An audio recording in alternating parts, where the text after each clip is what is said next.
এই মিথিলেশ মিশ্রকে নির্দেশ দিয়েছিল কলকাতা হাইকোর্টে, নির্দেশ দিয়েছিলেন কলকাতা হাইকোর্টের বিচারপতি জাস্টিস অমৃতা সিনহা।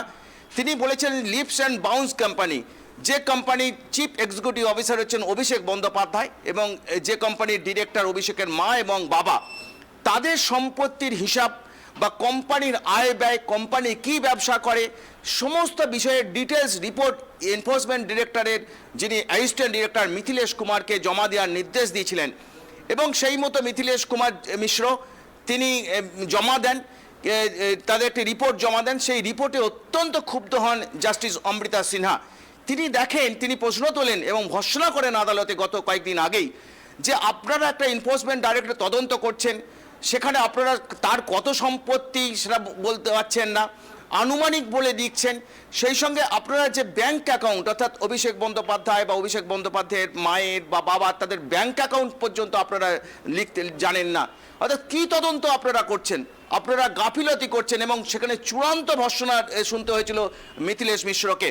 তারপরে তিনি এতটা ক্ষুব্ধ হন যে তারা আপনারা তদন্তে এতদিন ধরে কি অগ্রগতি, আপনারা কোনো অগ্রগতি তদন্তে করতে পারেননি, আপনারা গা ছেড়ে দিয়েছেন, অর্থাৎ আপনারা তদন্ত ঠিকঠাক করতে পারছেন না। যোগ্যতা নিয়ে প্রশ্ন তুলেছিলেন, দক্ষতা নিয়ে প্রশ্ন তুলেছিলেন এবং তারপরেই কিন্তু তাকে সরিয়ে দেওয়া হয়েছিল এবং তার পরিপ্রেক্ষিতে নতুন করে ডিরেক্টর 3 দিনের মধ্যে অ্যাসিস্ট্যান্ট ডিরেক্টর নিয়োগ করার জন্য এনফোর্সমেন্ট ডাইরেক্টরকে নির্দেশ দিয়েছিলেন জাস্টিস অমৃতা সিনহা। সেই মতো মুকেশ কুমারকে পুনরায় একজনকে অ্যাসিস্ট্যান্ট ডিরেক্টর করে পাঠানো হয় এবং তিনি তদন্ত করছিলেন। কিন্তু ইডির পক্ষ থেকে ইডির একটা আবেদন করা হয়েছিল, পুনরায় এই রায় নিয়ে একটি আবেদন অমৃতা সিনহার বেঞ্চে রাখা হয়েছিল যে মিথিলেশ মিশ্রকে সরিয়ে নিয়োগ মামলা থেকে সরিয়ে দিল, বাকি অনেক রকম গরু পাচার, কয়লা পাচার, এই সমস্ত কেসেও তদন্ত হচ্ছে, সেই সমস্ত তদন্তগুলো যেন উনি চালাতে পারেন সেই নির্দেশ কিন্তু যেন উনি দেন। কিন্তু এই আবেদন ছিল এবং সেই আবেদনের আজকে শুনানি ছিল এবং আবেদন যেটা জানা যাচ্ছে ইডির পক্ষ থেকে যেটা তুলে ধরা হয় যে মিথিলেশ কুমার অত্যন্ত দক্ষ অফিসার, এর আগে তার যদি রেকর্ড দেখা যায় সেই রেকর্ডে অত্যন্ত ভালোভাবে কাজ করেছেন এবং নির্দিষ্ট সময়ে মেনেই যে হাইকোর্ট যে তদন্ত সীমা যে 31শে ডিসেম্বরের মধ্যে শেষ করতে বলেছে, সেখানে 31শে ডিসেম্বরের মধ্যেই শেষ করবে এবং তার জন্য যা দরকার মিথিলেশ কুমার অত্যন্ত দক্ষ অফিসার এবং খুব দক্ষতার সঙ্গে তিনি কাজ করবেন এবং হাইকোর্টের নির্দেশ মেনেই কাজ করবেন। এবং আজকে ইডির আইনজীবীদের এই বক্তব্য শুনে এবং আমরা যেটা খবর পেয়েছি যে ইডির জয়েন্ট ডিরেক্টর তিনি ভার্চুয়ালি দিল্লি থেকে যোগ দিয়েছিলেন, তিনিও প্রতিশ্রুতি দেন এবং বলেন যে তুলে ধরেন যে মিথিলেশ কুমারের মতো দক্ষ অফিসার ভারতবর্ষে খুব কম আছে এবং তিনি দক্ষতার সঙ্গে কাজ করছেন, তার ডিপার্টমেন্টে অত্যন্ত তার সম্মান রয়েছে, প্রশংসা পায়।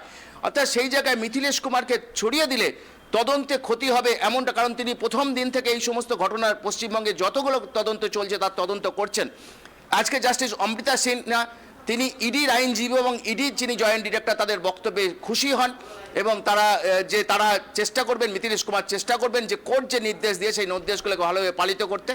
তারপরেই জাস্টিস অমৃতা সিনহা তিনি নির্দেশ দেন যে মিথিলেশ কুমার মিশ্র তিনি পুনরায় সমস্ত অর্থাৎ নিয়োগ দুর্নীতি থেকে আরম্ভ করে কলকাতায় যে সমস্ত মামলাগুলো চলছে তদারকি করছিলেন তার সমস্ত মামলার তিনি তদন্ত করবেন, অর্থাৎ পুনরায় তাকে বহাল করা হলো।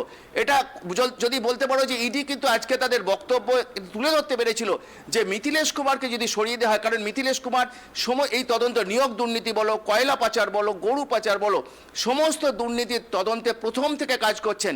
তাই যদি তাকে সরিয়ে দেওয়া হয়, সরিয়ে দেওয়ার ফলে কিন্তু নতুন অফিসার একজন এসছেন, তিনি বিষয়টা বুঝতেই অসুবিধে হবে। অর্থাৎ এই জায়গায় তাকে যদি সরিয়ে দেওয়া হয় তাহলে পুরো মামলাটা ধাক্কা খাবে।